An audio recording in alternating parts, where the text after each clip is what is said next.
producers, given that 75% of the sector exports go to the EU. All producers from farm to fork of our wonderful Welsh produce make a vital contribution to Wales's economy. So will she join me in celebrating all of Wales's food producers and farmers, especially those at Sioe Nevin Show on Monday, and even more so those from Sir Gar, Carmarthenshire here today? Thank you, Mr. Speaker. I'm delighted to support the Welsh food and farming industry and absolutely concur with her comments. Sir Roberts. On another note now, policy and practice show that 10 UK local authority areas worst hit by Labour's welfare cuts, nearly half of them are in Wales. That's 190,000 people in Wales affected, hitting our post-industrial quarrying and coal mining communities hard. How does she explain to her colleagues in Wales why the communities where Labour used to be strongest should now suffer so much because of her government's cruel welfare cuts? Secretary of State. Mr. Speaker, she might know that none of those reforms have actually gone into effect yet, so nobody has been affected by them. But we have inherited a Tory welfare system that is the worst of all worlds, the wrong incentives, discouraging people from working, the people who really need a safety net still not getting the dignity and support that they need and deserve, and the taxpayer funding an ever-spiralling bill. It's sustainable, it's indefensible, and it's unfair. Andrew Ranger. Question 5, please, Mr. Speaker. Secretary of State. With your permission, Mr. Speaker, I will answer questions 5 and 11 together. In Wales, the partnership between our two Labour governments is delivering on the people's priorities. NHS waiting lists have fallen for 3 consecutive months. We are creating tens of thousands of jobs in every corner of Wales through our free ports, investment zones, support for steel workers, inward investments and thriving green industries. Andrew Ranger.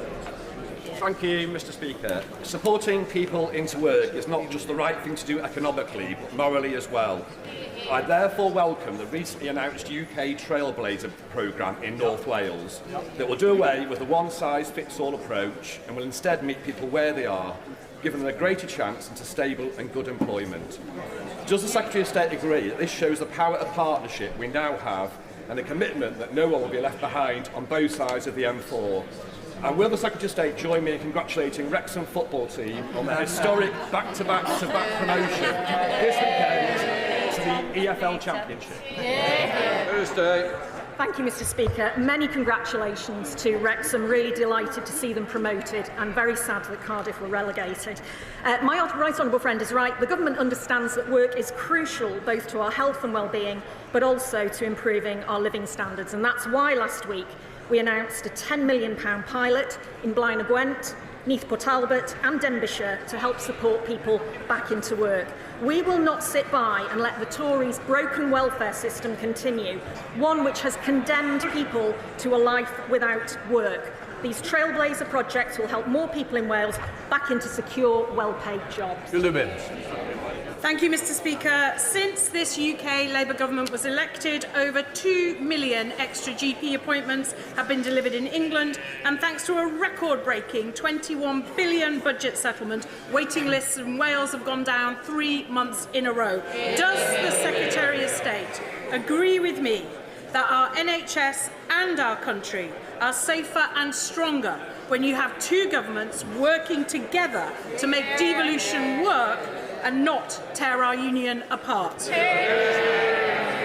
I couldn't agree more with my honourable friend. Driving down NHS waiting lists is a shared priority for both the UK and the Welsh Labour governments. As she says, waiting lists have fallen for 3 consecutive months as a result of our governments working together. Meanwhile, the Conservatives and Plaid Cymru voted against an extra £600 million for the Welsh NHS, and reform would sell it off to the highest bidder. Does the Secretary of State think that the imposition from tomorrow of a parcels border between Great Britain and Northern Ireland will strengthen the Union, given that parcels business to business from Wales or any other part of the UK to Northern Ireland will now be subject to EU customs declarations and checks? How does that strengthen the Union?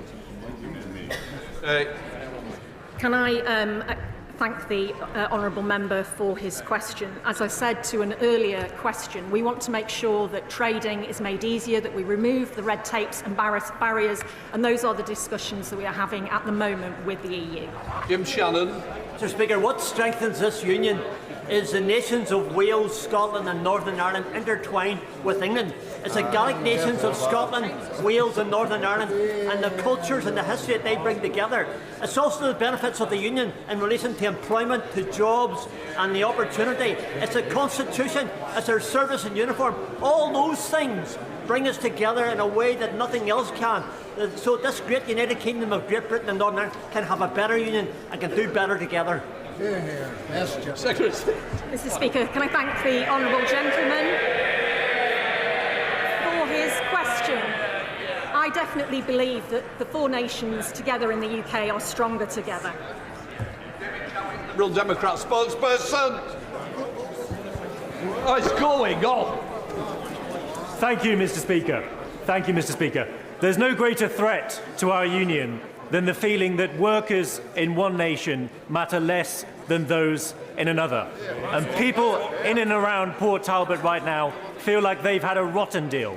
So can the Minister explain why the deal that her government did with Tata meant that workers who had been at the company for longer than 25 years didn't have that service reflected in their redundancy payments, and why workers wishing to access the retraining element had to forego their right to the enhanced redundancy payment too? And is it true that reportedly, as of February, only 3 people so far have applied for that scheme? Secretary of State. Thank you, Mr. Speaker. Tata made the decision to close the blast furnaces in January 2024, 6 months before the general election.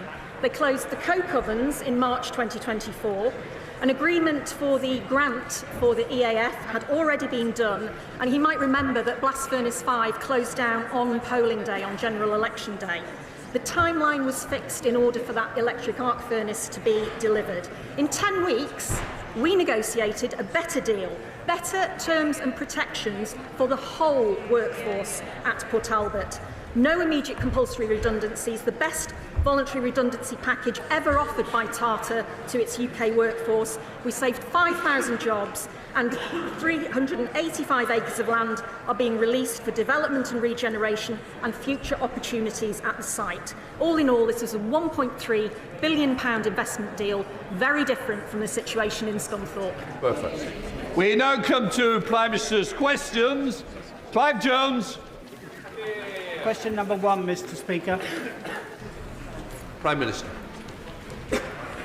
Mr. Speaker, yesterday evening, Royal Air Force Typhoons successfully conducted strikes against Houthi military targets in Yemen in a joint operation with our US allies. This action was in line with long-standing policy of the UK government to defend freedom of navigation in the Red Sea after Houthi attacks fuel regional instability and risk economic security for families in the UK. Mr. Speaker, I'm pleased to say that all UK aircraft and personnel returned safely, and I pay tribute to the professionalism and bravery of all our servicemen and servicewomen. The Defence Secretary, Mr. Speaker, is making a statement immediately after PMQs. Mr. Speaker, can I congratulate Prime Minister Mark Carney on his election in Canada? Our two countries are the closest of Commonwealth allies, partners and friends, and we will work together to deepen our economic relationship to benefit working people here in the UK. Mr. Speaker, may I also congratulate everyone across the House, including members of this House and the Press Gallery, who ran marathons in London and Manchester. In particular, the Honourable Member for Gordon and Buchan for the fastest run of any female MP. And, of course, the Shadow Justice Secretary, who I'm reliably informed is still running.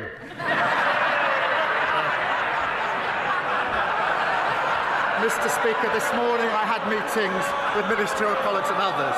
In addition to my duties in this House, I shall have further such meetings later today. Clive Jones.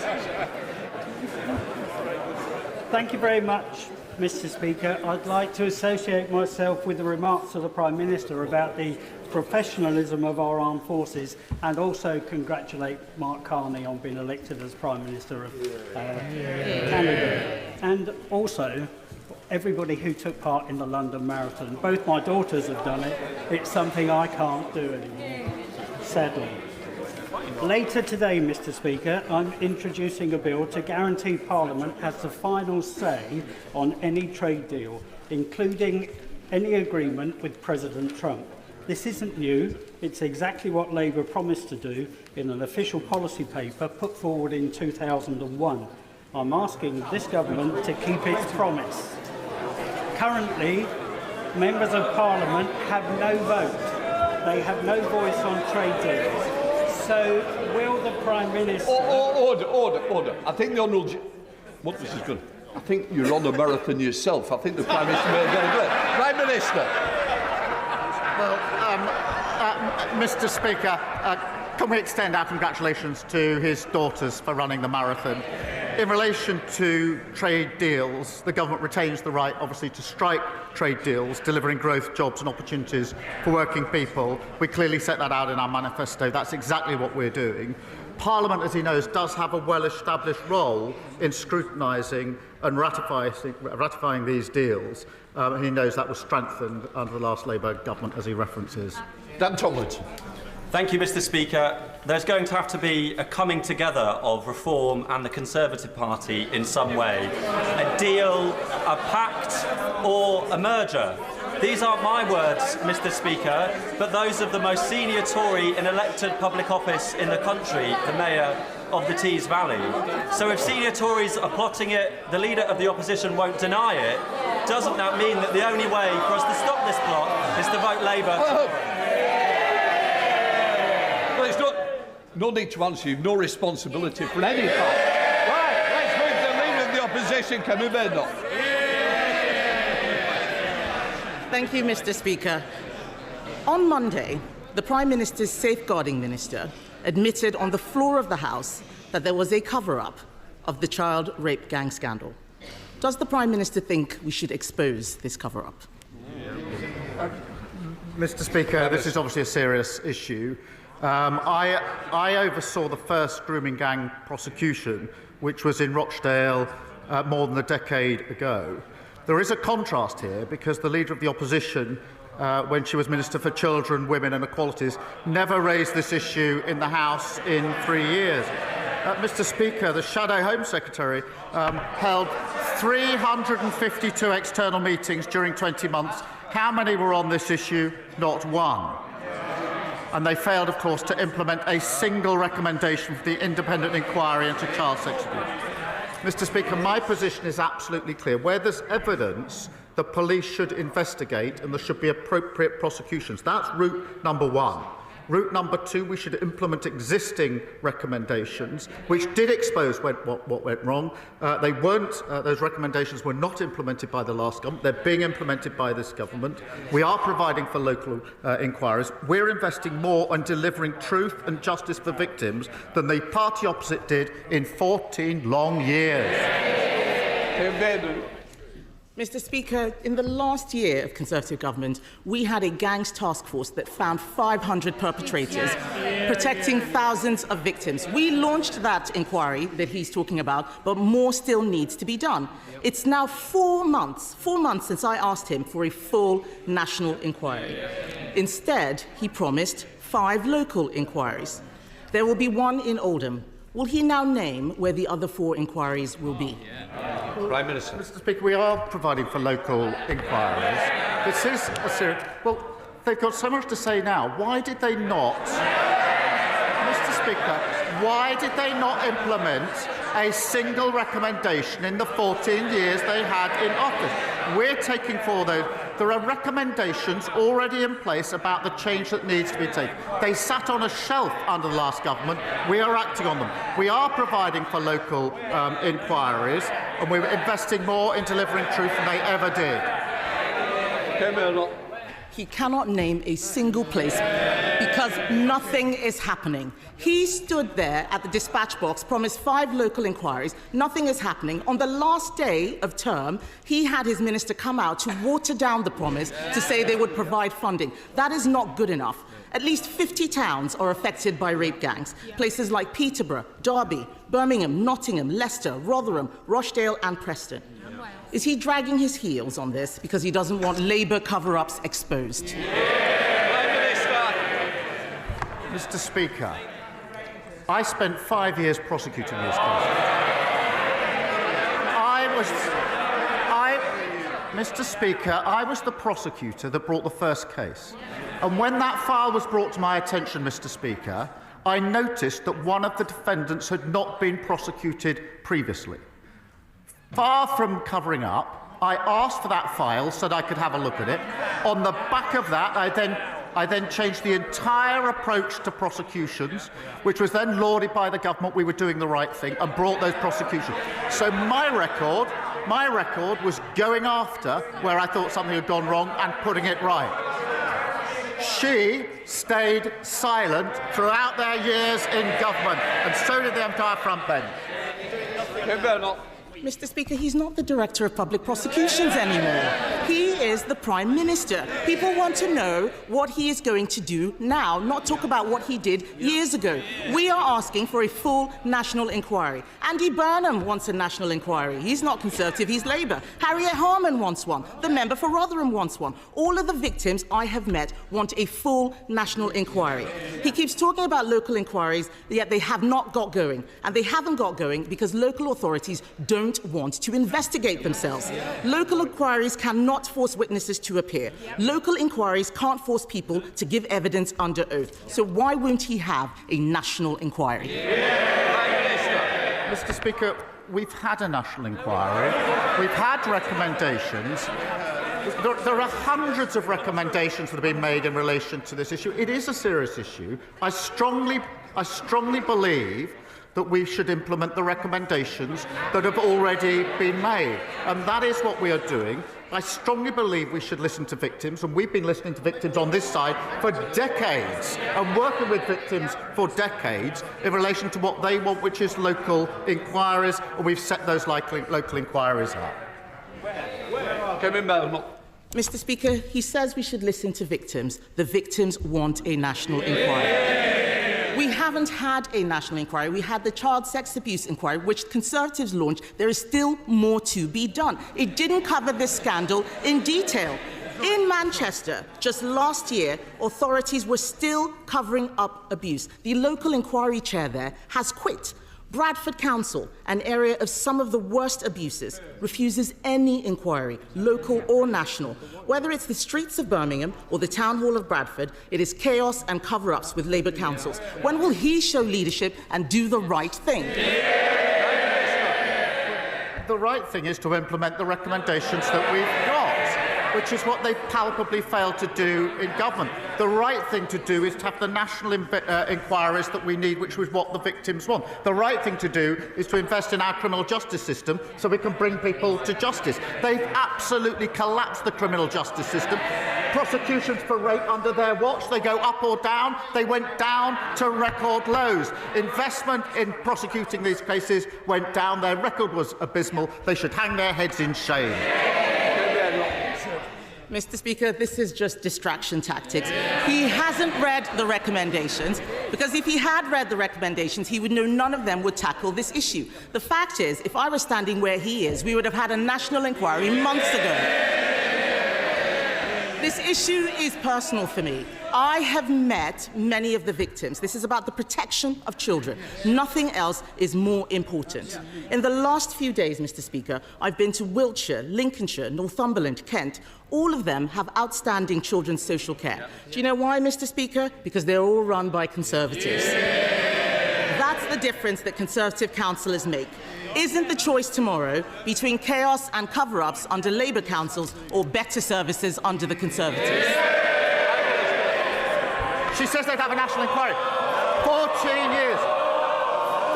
14 years and they didn't do it. It's so hollow. And yes, tomorrow is the first opportunity the country has to pass their verdict on the Leader of the Opposition and the party opposite after the general. Have they changed? Have they learned? It's passing verdict on the Leader of the Opposition. We'll see you next week.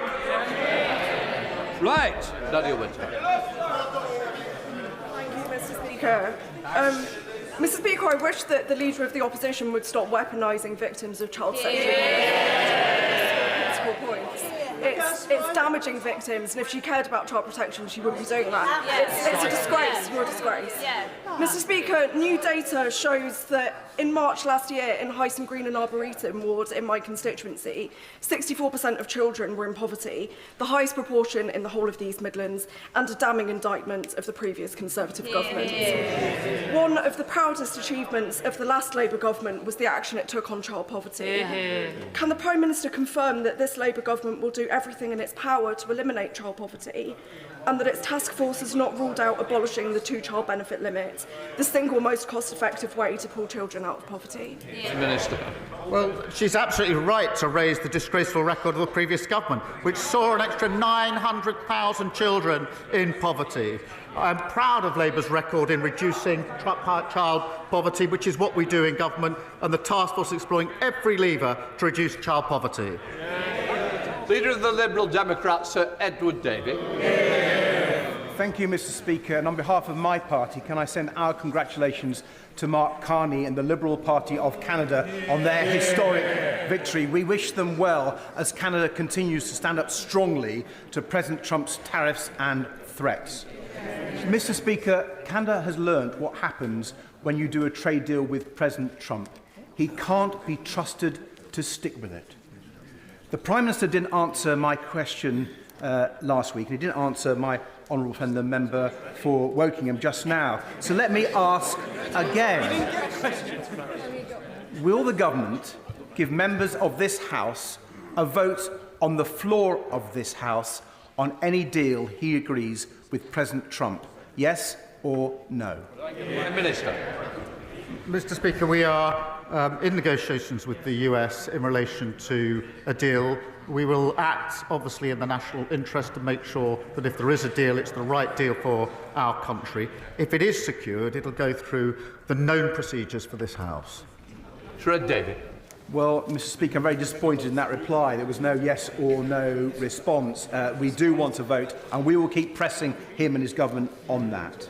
But turning to a domestic issue now, Mr. Speaker, my honourable friend, the member for Dorking and Hawley, has taken up the cause of Fiona Lascaris, whose autistic adult son, Christopher, was horrifically exploited and then murdered by a convicted criminal.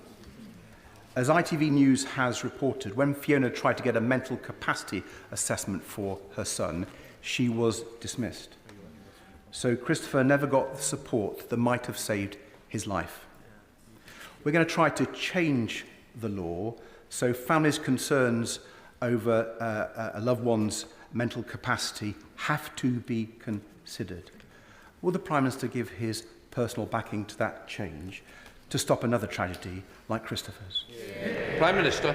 Well, I thank him for raising that terrible case, and I think the thoughts of the whole House will be with Christopher's family and friends affected by this, and we'll certainly look into what else we can do, and if there's further details that can be given to me of the particular case, I'll make sure that we follow it up. Jenko. Thank you, Mr. Speaker. I'd like to start by congratulating Truro City Football Club, who've gone from homelessness to league champions in one season. Yeah. In Cornwall, clean energy is a huge opportunity. We're fortunate to have vast natural resources, onshore, offshore winds, geothermal and tidal. We have a strategically vital port and a workforce ready to step up. I welcome that Falmouth Community Hospital will be getting new solar panels and benefiting from those first investments made by GB Energy.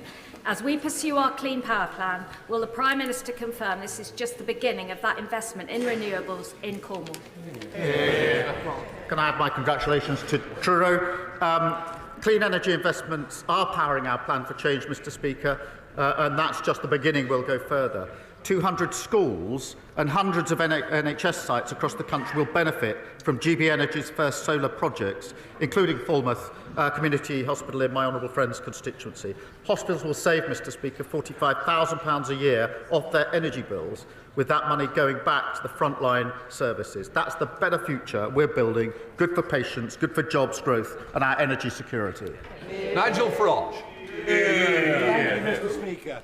To date, so far this year, 10,000 young, undocumented males have illegally crossed the English Channel into our country, a 40% increase on this time last year, many coming from cultures that are somewhat alien to ours. They are being housed at a cost of many billions of pounds a year in hotels and increasingly in private rented homes.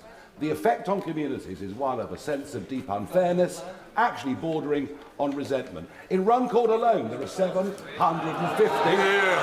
of these young men. Just in Runcorn. Is it not time to admit that Smash the Gangs was nothing more than an election slogan and not a policy? And isn't it time to declare a national emergency and to act accordingly? Prime Minister. Mr Speaker, we are passing a borders bill with extensive powers to smash the gangs. These are terrorist-like powers that give powers to the police to intercept where they think the suspects are committing people smuggling, which is a vile trade. We must take back control of our borders after the last government lost control. But what did he and his party do? Did they support those extra measures to actually smash the gang? No, they went in the lobby with this lot in their new coalition to vote against them. And let's be clear what a vote for his party means. It means a vote to charge for the NHS. It means a pro-Putin foreign policy and a vote against workers' rights. And now we hear, Mr Speaker, he's recruited Liz Truss as his new top advisor, as he was cheering on the mini-budget. George Simons. Thank you, Mr Speaker. For years, my constituents in Orrell have suffered from a lack of local health provision.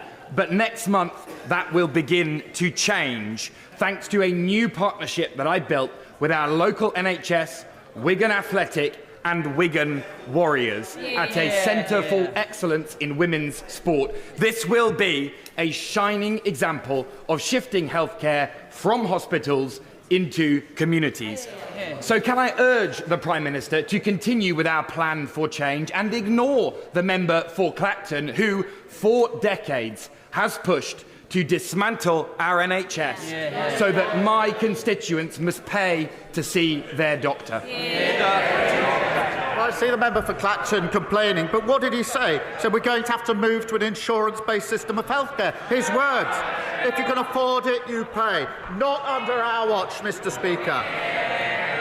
While he's busy taking Liz Truss's advice and fawning over Putin, we're driving down waiting lists, 3 million extra appointments delivered, and waiting lists slashed in the most deprived areas. That's 6 times the waiting list have come down, including during the winter periods. We're rebuilding our NHS, rebuilding our country of future, and delivering for working people. Liz Jarvis. Thank you, Mr Speaker. Just before Christmas, thousands of my constituents in Eastleigh were left without water after yet another incident involving Southern Water, the latest in a long series of issues, including outages and sewage dumping in our precious chalk stream, the River Itchen. Yet this month, my constituents face water bill hikes of 47%. Does the Prime Minister understand why my constituents are so angry about this? And what reassurances can he give my constituents that Southern Water and Ofwat will be held to account? Prime Minister. I thank her for raising this, and the party opposite should apologise to her constituents for allowing record sewage into our waterways. Our Water Act will clean up our rivers, lakes and seas. Under new powers which came into effect last week, in fact, water bosses can now face years in jail for concealing sewage spills. We've banned the payment of bonuses and introduced new powers. And of course, we're delivering a major review through our Water Commission. And I'll reassure the member we won't hesitate to take further steps. Sam Colley. Thank you very much, Mr Speaker. Listening to residents in North West Cambridgeshire on the doorstep and in local coffee mornings, there's a clear message. People want local police that have the time and resources to get to know crime in their areas and tackle it at the root. and I know our Labour mayoral candidate's committed to that if she's elected tomorrow. So could the Prime Minister update residents across Cambridgeshire and Peterborough on how our plan for change is tackling crime and antisocial behaviour and boosting police ranks by 13,000 officers that will be visible in all local communities? The party opposite decimated neighbourhood police, and crimes like shoplifting and antisocial behaviour ran rife.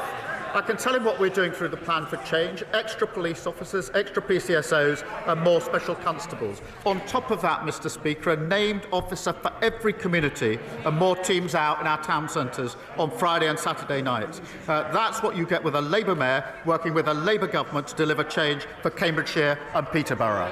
Josh Babrin. Thank you, Mr Speaker. Eastbourne War veteran Staff Sergeant Pauline Cole is a veteran who sustained injuries while serving our country. She was awarded military compensation. But because military compensation is currently considered income by this government, her pension credit has been cut from £77 a week to just £11 a week. We've met with the relevant minister to try to address this to no avail. So I want to ask the Prime Minister, with the 80th anniversary of VE Day just next week, will he meet with Pauline, who's in the gallery, and I, to address this injustice and to ensure that no veteran is penalised for serving our country? Prime Minister.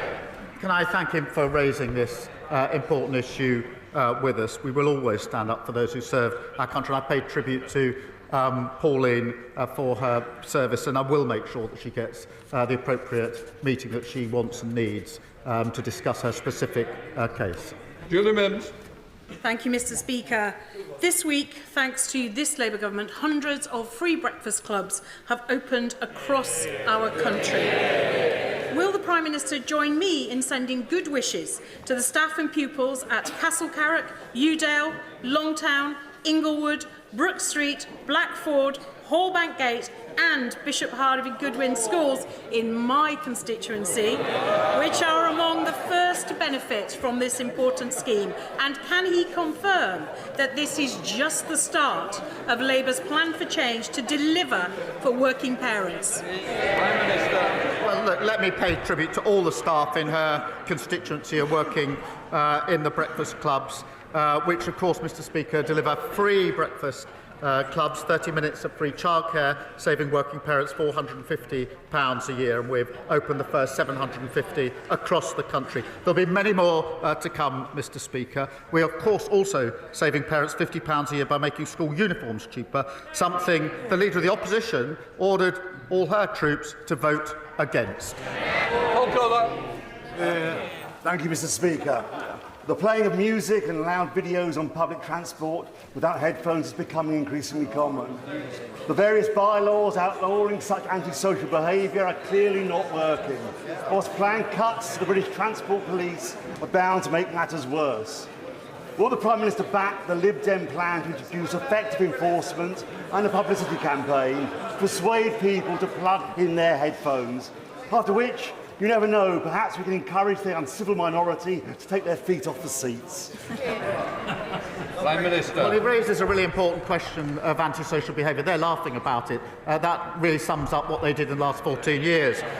He knows there are already strict rules in place to prevent antisocial behaviour, including fines of up to £1,000. But we are focused on tackling antisocial behaviour. It's not low level. It does affect people and their communities and their sense of safety and what they can do with their own lives. And that's why an additional £1.2 billion has been set aside for policing, 13,000 new neighbourhood police officers, new respect orders, and a named officer in every community. We take this seriously. They laugh about it. Bel Ribeiro Addy. Mr Speaker, rent in my constituency is becoming exceedingly unaffordable, with the ONS's most recent data estimating that the average price of rents have risen by over 10% in the last year, whilst average wages haven't risen at the same level. And I know several metro mayors are calling for the power to control rents in their region to help tackle the issue, and the steps in the Renters' Rights Bill to cap market rents at the market rate are positive. But as landlords are the ones setting the market rates, renters in my constituency are fearful that this won't be enough to protect them from rising rents. So can the Prime Minister tell me what steps this government is taking to bring down rental prices? Prime Minister. She's absolutely right to raise this important issue. communities across the country are facing the consequences of the utter failure of the party opposite to build enough homes. Our Renters' Right Bill improves the system for 11 million private renters, blocking demands for multiple months of rent in advance, and finally abolishing no-fault evictions, something they said they'd do over and over again, and as usual, never got round to doing. Mr Speaker, that's backed up by major planning reforms, our New Homes Accelerator, and £600 million to deliver 300,000 homes in London, part of our 1.5 million homes we'll build across the country that are desperately needed. Sir Bernard. Does the Prime Minister recall from our history that even during the Blitz, the concert pianist Dame Maura Hess continued performing her piano recitals at the National Gallery, including the performance of German music like J.S. Bach's Jesu, Joy of Man's Desiring. As a trustee of the Parliament Choir and as a singer, can I ask him to lend his support to Parliament's own VE Day celebration, which will be next Wednesday evening in Westminster Hall, when we will perform in the presence of His Royal Highness the Duke of Kent and both speakers of both houses, not only that Bach chorale, but the music of our other allies and, of course, some British music too. Tickets are still available. Prime Minister. Can I wish him the very best of luck? It will be a fantastic event, and it's just one of the many important celebrations that that are taking place to commemorate VE Day. I would encourage the whole House to buy those remaining tickets to go along and attend the concert, which I think is in Westminster Hall, as well as the many street parties and other events that will be across the country. And I look forward to paying my own tributes on VE Day, but I wish him luck. Sarah Hall. Thank you, Mr Speaker. I welcome the action taken by the government to fix our NHS and deliver 2 million more appointments, something my constituents are already benefiting from. Together with Warrington and Halton NHS Trust, I recently submitted a ready-to-go proposal for a new urgent treatment centre and outpatients facility in Warrington. Warrington has over 200,000 residents and no urgent treatment centre. The proposal would reduce A&E waiting times and deliver 100,000 appointments every year. Will the Prime Minister or Health Secretary agree to meet with me and local health partners to discuss this transformational project? Prime Minister. Well, I'm happy to make sure that my honourable friend meets the Health Secretary. Mr Speaker, we have got waiting lists down for 6 months now in a row, delivering 3 million extra appointments. The Further Faster 20 programme is doubling the rate at which waiting lists are falling, including in her trust. And of course, earlier this week, we froze prescription charges at under £10. There's a lot that's been done, a lot more to do, but our plan for change is working, getting the NHS back on its feet. Mr Speaker. The non-disclosure agreement was entirely one-sided, gagging me, but not the men or the execs involved. It covered not just business matters, but everything painful I'd endured. I ended up in hospital. These are the words of a victim who suffered intolerable sexual misconduct in her workplace. Does the Prime Minister agree with me and members across this House that the misuse of NDAs in cases like this are totally unacceptable? And if so, will he help us in amending the Employment Rights Bill going through the Lords now to stop this pervasive practice once and for all? Prime Minister. She's right to highlight the misuse of NDAs, and I don't think anybody would countenance the misuse of NDAs, particularly in a case as serious as the one that she cited, which is why we're looking whatever we can do to make sure they're not misused. Thank you, Mr Speaker. After 14 years of a Conservative government who let fly tipping increase to record levels across the country, my constituents in Ealing Southall will welcome the Prime Minister's announcement today that fly tippers will now face tough action, new technology for enforcement and up to 5 years in prison. Could the Prime Minister set out what other steps he is taking to help councils tackle fly tipping and the difference this will make to communities like Ealing Southall? Thank you for raising this issue. Under the last government, we saw 1 million incidents of fly tipping. Under Conservative councils, we see enforcement down and fly tipping up. Look at Tory-led Northumberland. where incidents of fly tipping are up 76%. We're introducing, Mr. Speaker, tough powers to seize and crush the vehicles of commercial fly tippers who now face up to 5 years in prison for operating illegally. That's a Labour government clearing up the mess left by the party opposite. Thank you, Mr. Speaker. Prime Minister, a week tomorrow, the whole nation will come together to commemorate VE Day. Those who fought in World War II, including my own father, would often attest that no one did more to maintain their morale in adversity than Dame Vera Lynn, the force's sweetheart. A doughty band of campaigners for several years have been trying to create a national memorial in her honour. I'm pleased to tell the House they now have a stunning design. They have a site, appropriately at Dover, and they've already raised over 3/4 of the funding that they would need. So at this very special time, would the Prime Minister lend his support in principle to this noble endeavour?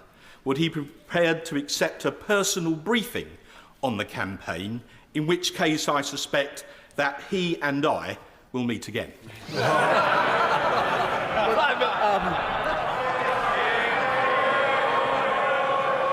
Always a pleasure. But look, I'm going to congratulate him on his campaign. It is really important, and many people were delighted, I think, to join that campaign. Dame Vera is sewn into our nation's soul, providing the soundtrack for our greatest generation, and so it's particularly timely, so I'll support the campaign that he has done so much to promote. Adam Thompson. Thank you, Mr. Speaker. Whether it is the crevasse on the island outside of Asda in Long Eaton or the array of tyre poppers on Quarry Hill Road in Ilkeston, every day my inbox is filled with complaints about potholes that Conservative Derbyshire County Council has failed to fix.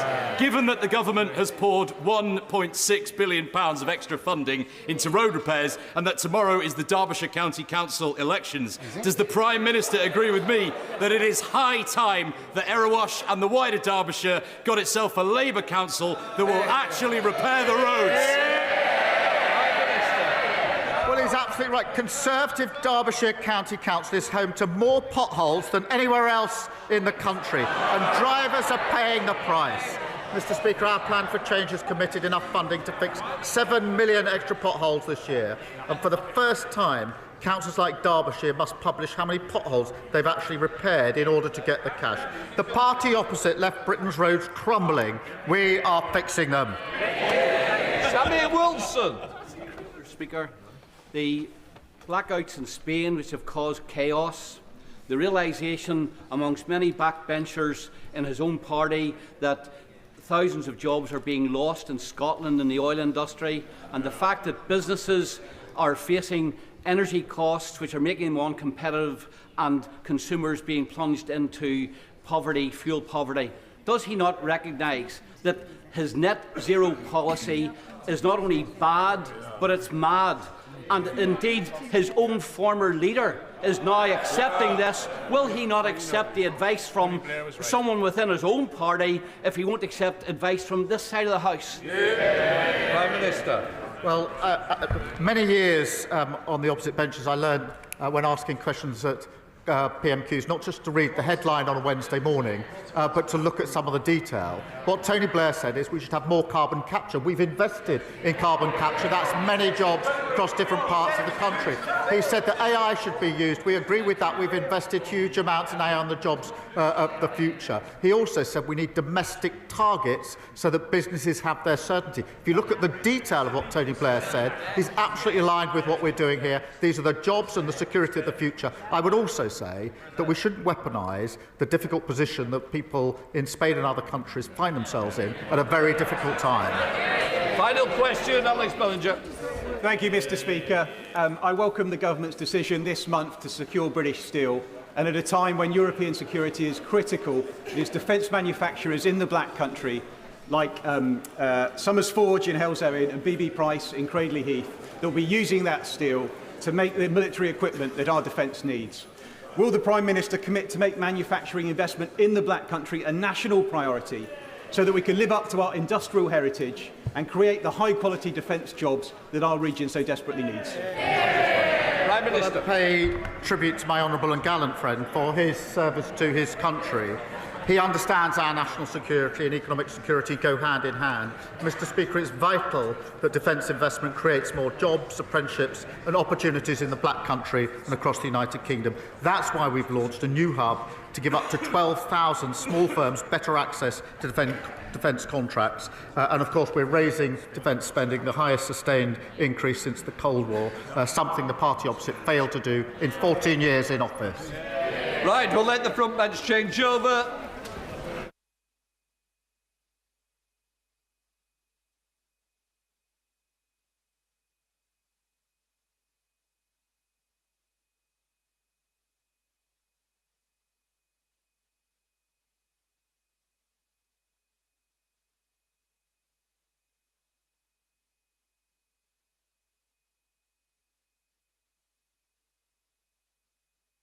We now come to the first statement. Secretary of State for Defence, John Healey. With permission, Mr. Speaker, I wish to make a statement to update the House on the action that we took last night against a Houthi military target. We did so in collective self-defence and to uphold the freedom of navigation as Britain has always done. Mr. Speaker, yesterday UK forces conducted a joint operation with US allies against a Houthi military facility in Yemen. Our intelligence analysis identified a cluster of buildings 15 miles south of Sana'a used by the Houthis to manufacture drones of the type used to attack ships in the Red Sea and in the Gulf of Aden. Royal Air Force Typhoons, FGR-4s, with air refuelling support from RAF Voyager tankers, struck a number of these buildings with paved way for precision bombs last night. This action was limited, it was targeted, it was devised to minimise the risk of civilian life. Everyone involved in the UK operation has returned to base safely. And I want to thank, on behalf of the House, all members of our armed forces involved in this operation and to pay tribute to them for their total professionalism and their courage. Yeah. Mr. Speaker, yesterday's operation was carried out alongside the US, our closest security ally. It was conducted in line with both the UN Charter and the established UK policy of this government and the last. And in opposition, Mr. Speaker, you'll remember Labour backed the government when it conducted 5 separate strikes with the US against Houthi targets. Mr. Speaker, yesterday's attack aligns with 4 broad objectives. 1, to restore freedom of navigation in the Red Sea and the Gulf of Aden. 2, to degrade Houthi capability and prevent future attacks. 3, to reinforce regional security alongside allies and partners, and 4, to protect our economic security at home. First thing this morning, Mr. Speaker, the government briefed the Shadow Defence Secretary, the Speakers of both Houses, the Liberal Democrats Defence spokesperson and the Chair of the House of Commons Defence Committee.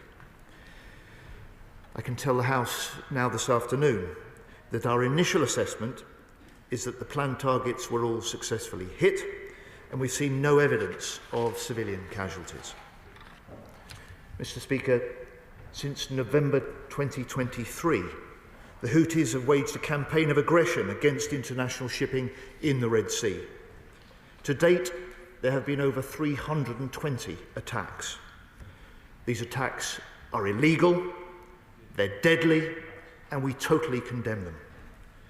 Maritime routes have been disrupted, sailors have been killed, commercial ships have been hit and sunk. The Houthis have even targeted aid vessels destined for Yemen itself, as well as military vessels of our allies and partners. Both the Royal and the US Navies have been forced into action in the Red Sea, and last September I met the crew of HMS Diamond, who shot down a ballistic missile and multiple drones in self-defence during their deployment in the Red Sea. Make no mistake, the Houthis act as an agent of instability across the region. They continue to receive backing from Iran, both military and financial, and even Russia has attempted to support the Houthi operations. The aggression in the Red Sea and the Gulf of Aden is yet another example of how our adversaries are increasingly working together against our interests.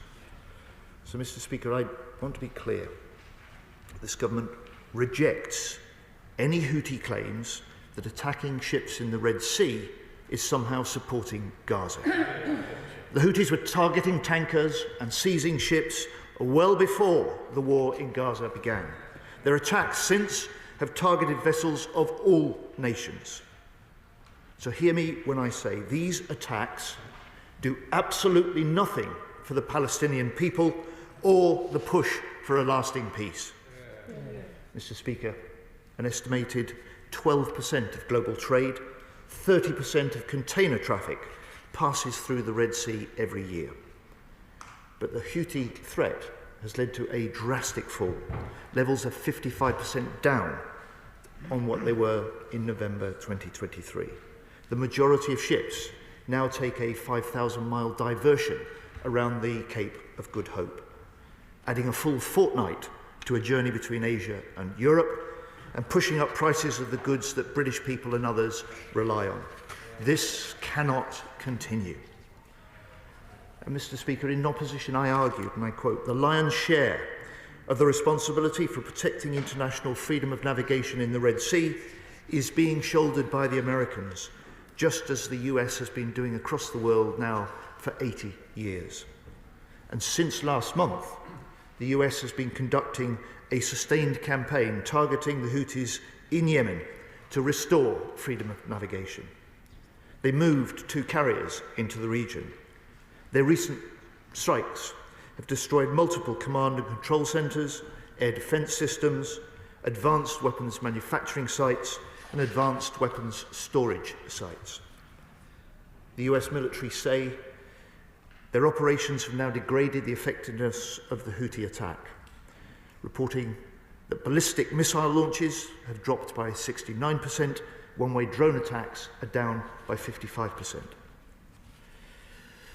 Mr. Speaker, the US continues to be the UK's closest security ally.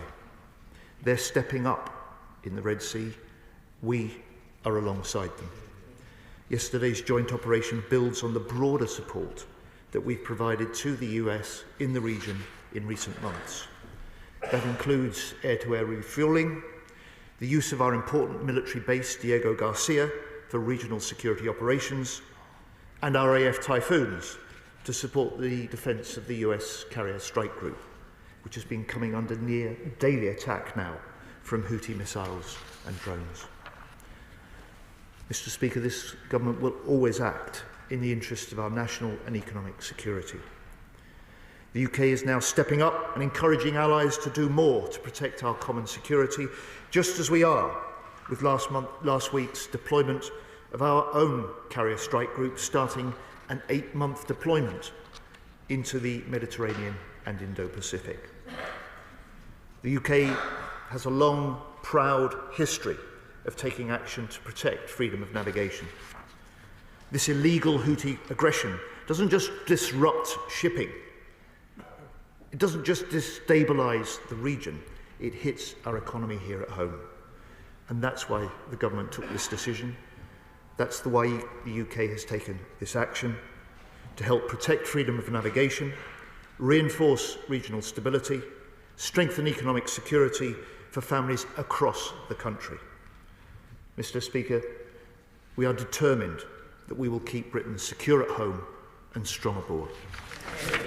Shadow Secretary of State James Cottridge. Thank you, Mr. Speaker, and I'm grateful to the Secretary of State for early sight of his statement and to the Minister of State for the Armed Forces for the briefing he extended to myself and other parliamentarians earlier today.